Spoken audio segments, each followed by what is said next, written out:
बिस्मिल्लाहिर्रहमानिर्रहीम। तमाम देखने वालों सुनने वालों को सलाम। बहुत से मेरे दोस्तों ने और वकला साहबान ने मुझे ये कहा है कि मैं 452 यानी मुदाखलत बेजा घर में उस पर एक व्लॉग करूं। मैं वैसे तो इस पूरी सीरीज पे जो हाउस से मुतल्लिका ऑफेंसेस की सीरीज है, ये तकरीबन कोई 25-30 सेक्शन बनते हैं, उन पे एक व्लॉग की सीरीज शुरू करूंगा और बहुत जल्दी आपको उसकी इतला मिलेगी। मगर ये एक आज मेरा पोर्शन 1 पे है। ये जुर्म भी बड़ा कॉमन जुर्म है। हर पर्चे में तकरीबन यही कुछ होता है कि जी लड़ाई होगी, झगड़ा हो गया, हमारे घर में घुस गए। भाई, किसी के घर में घुसना कब जुर्म बनेगा और कब नहीं बनेगा, ये बहुत अहम बात है। ये मैं अक्सर सिखाता हूं। मिसाल के तौर पर पौधे हैं, 2 तरह के पौधे हैं। एक वो पौधा है जिसको किसान किसी बीज से उगाता है, जो किसी बीज से निकलता है। वो पौधा बड़ा भी होता है, वो दरख्त भी बनता है, वो फल भी देता है और उसकी कोई कदर और कीमत भी होती है।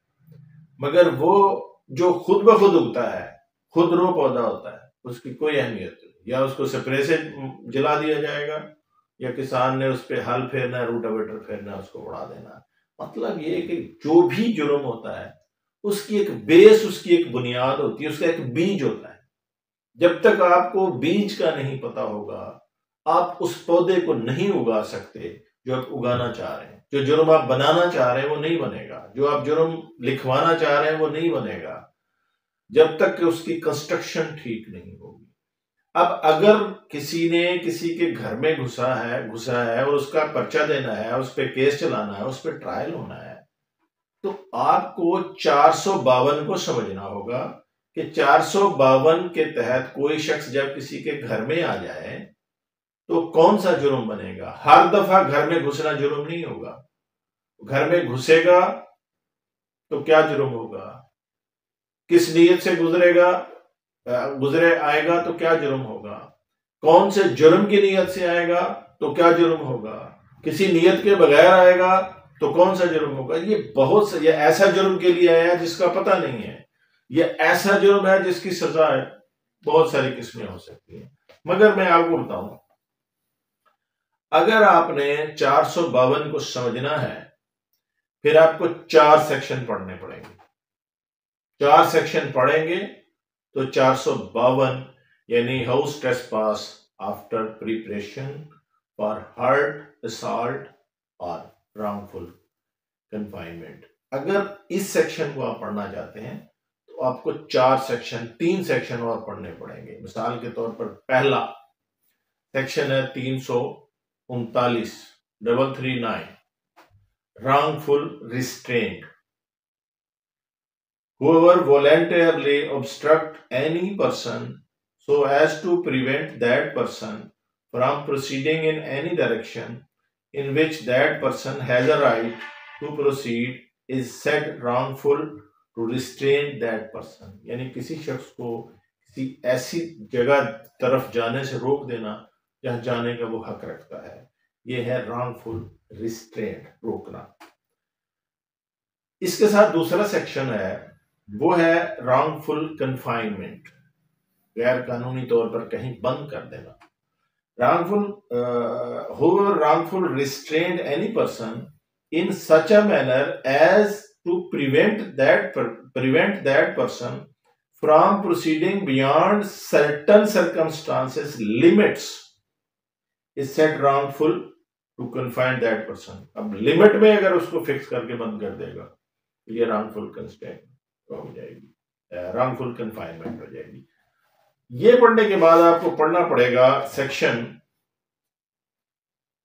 442 house trespass.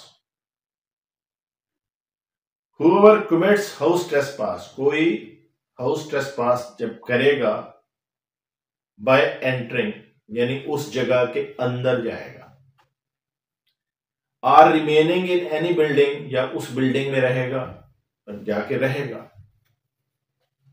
Building, tent or vessel used as human dwelling or a building use as a place of worship or as अ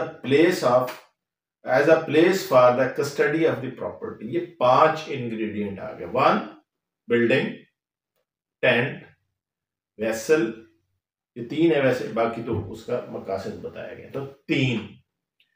अब बिल्डिंग की कंस्ट्रक्शन क्या है, या वेसल की या टेंट की?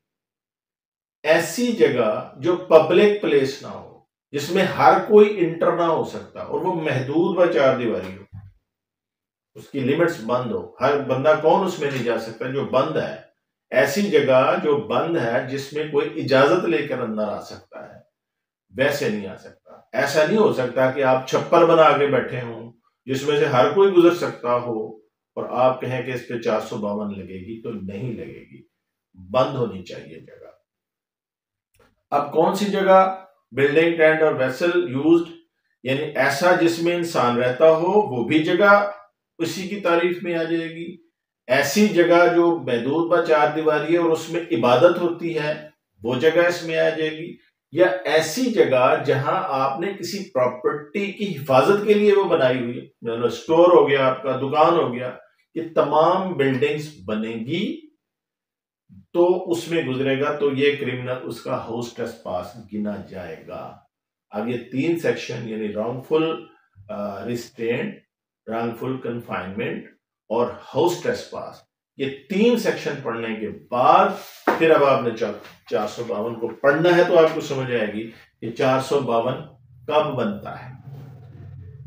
हाउस ट्रेसपास 342 वाला, and preparation for hurt, assault और रॉन्गफुल रिस्ट्रेंट, जो आपने 339 में पढ़ा, तीनों।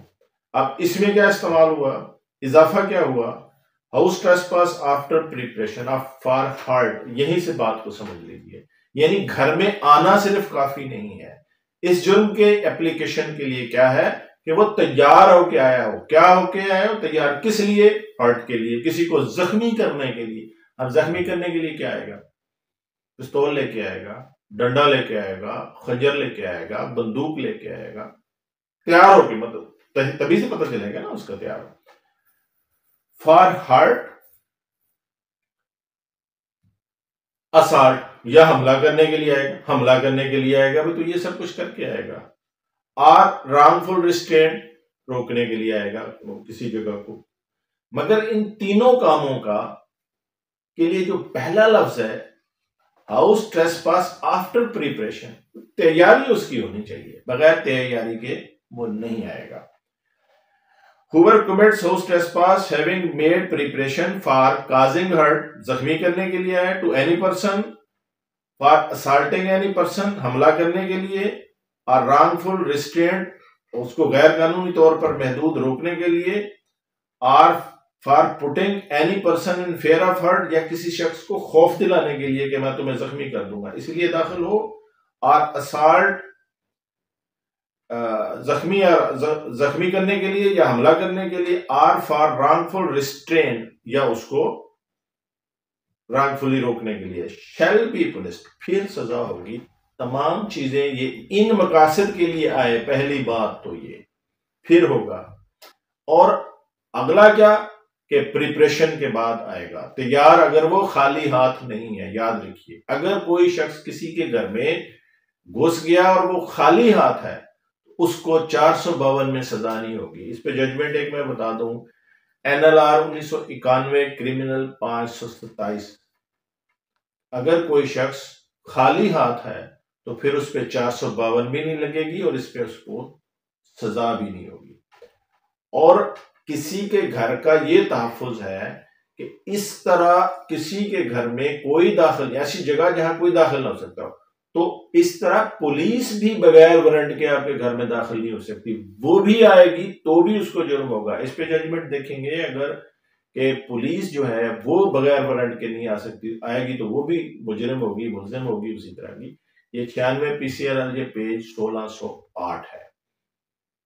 तो इसलिए जब कभी भी आपके साथ ऐसा मैटर हो तो याद रखिए कि कोई मुलजिम खाली हाथ नहीं होना चाहिए जिस पे आप 452 का पर्चा दे रहे हैं।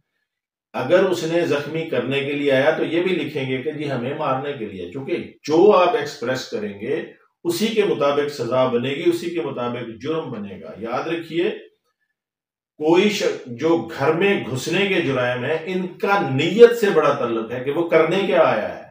अब नीयत जो होती है वो डिटरमिन नहीं हो सकती, नीयत दिमाग में हो सकती है, तो उसका एक्सप्रेशन कैसे हो सकता है? या वो बोल के कहे, अंदर आके कहे कि मैं तुम्हें जिंदा नहीं छोड़ूंगा, मैं तुम्हें जख्मी करने आया हूं, मैं तेरी टांग काटने आया हूं। इजहार कर दिया, हो गया। असले के साथ आया तो भी हो गया कि तैयारी करके आया है। तो उसका आने का मकसद बताइए कि क्यों आया है और उसने क्या करना था। अगर ये एलिमेंट नहीं होंगे, आप सिर्फ ये लिखेंगे कि गाली गलूच हो गई और मेरे घर के अंदर घुस गया, ऐसे घुसने से याद रखिए जुर्म 452 नहीं बनेगा जब तक उसके ये इंग्रेडिएंट साबित नहीं होंगे। उम्मीद है आपको ये चैनल, ये वीडियो पसंद आएगा। पसंद आएगा तो दोस्तों में शेयर भी कीजिए। अगर आपने अभी तक इसको सब्सक्राइब नहीं किया तो सब्सक्राइब कीजिए। आपकी मेहरबानी। Thank you very much.